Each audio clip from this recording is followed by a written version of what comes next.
ใช่มีอะไรเนี่ยฮะล่วงกระเป๋าอะไรเนี่ยฮะ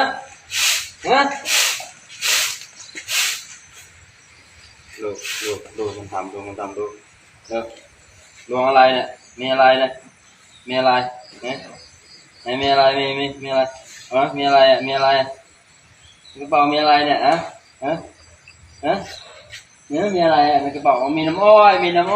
อ๋อล้วงกระเป๋าเห็นน้ำอ้อยเราไม่ให้กินเยอะเราให้กินทีละนิดเราต้องแบ่งให้กินทีละนิดทีละหน่อยกินเยอะไม่ได้นะลูกนะ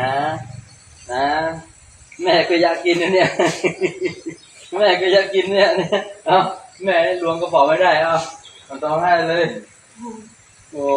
จิตใจนี่เก่งมากเลยเนี่ยล้วงกระเป๋าได้เนี่ยนะเอาเลยนี่น้ำอ้อยเนี่ยให้กินทีละนิดทีละหน่อยโน้เอามาแล้ว